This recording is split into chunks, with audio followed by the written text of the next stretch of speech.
ఆంధ్ర తెలంగాణలో తక్కువ ఫీజులతో high quality results ఇస్తున్న ఏకైక సంస్థ తిరుమల్ ఐఏఎస్ ఇన్స్టిట్యూట్. అడుగడుగునా అడ్డంకులు, ఎన్నో సవాళ్లు, ప్రతికూల పరిస్థితులు అన్నీ దాటుకుని స్పాట్కి వెళ్లిన అవే ఆటంకాలు.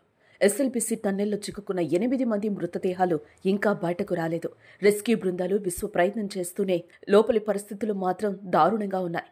అతి కష్టంతో అత్యాధునిక పరికరాలతో శుక్రవారం కార్మికులు చిక్కుకున్న ప్రాంతాలను గుర్తించారు. దీంతో శనివారం వారి బాడీలను బయటకు తీస్తారని అంతా అనుకున్నా సాధ్యం కాలేదు. 3 మృతదేహాలు దొరికాయని వార్తలొచ్చాయే తప్ప మృతదేహాలు మాత్రం బయటకు రాలేదు. టీబీఎం మిషన్ ముందు 4 మృతదేహాలు బురదలో 3 ఫీట్ల లోతులో ఉన్నాయి. మిగిలిన 4 మృతదేహాలు యంత్రం కింద ఉన్నట్లు తేలింది. మిషన్ ముందున్న 4 మృతదేహాలను యంత్రాలతో కాకుండా మనుషులతో వెలికితీసే ప్రయత్నాలు చేస్తున్నారు. సిమెంట్, నీరు కలిసి 3 మీటర్ల మందంతో కాంక్రీటుగా మారిన ప్రాంతాన్ని డ్రిల్లింగ్ చేసే వైబ్రేషన్తో ఎక్కడ పైకప్పు కదులుతుందననే భయంతో మనుషులే తవ్వకాలు చేస్తున్నారు. ప్రస్తుతం చివరి దశకు ఈ తవ్వకాలు చేరుకున్నాయి. అయితే ఏ క్షణమైనా 4 మృతదేహాలను వెలికి తీసే అవకాశం కనిపిస్తోంది. ప్రస్తుతం టన్నెల్ వద్ద 9 రోజులుగా రెస్క్యూ కొనసాగుతోంది. కార్మికులను బయటకు తీసుకొచ్చేందుకు రెస్క్యూ బృందాలు అవిశ్రామంగా శ్రమిస్తూనే ఉన్నాయి. తాజాగా రెస్క్యూ బృందాలను కూడా పెంచారు.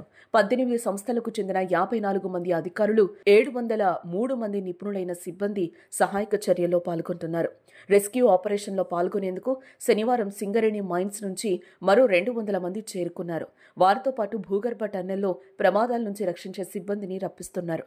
ప్రస్తుతం సొరంగంలో జీపీఆర్తో గుర్తించిన సర్ఫేస్ డిస్టర్బెన్స్ ఫోటోలను విశ్లేషిస్తున్నారు. టన్నెల్ లోపల 5 మీటర్ల వరకు పేరుకుపోయిన మట్టి, రాళ్లు, ఊట నీళ్లతో బురదగా మారి అడుగు తీసి అడుగు వేయడానికి కూడా వీలు కావడం లేదని చెప్తున్నారు.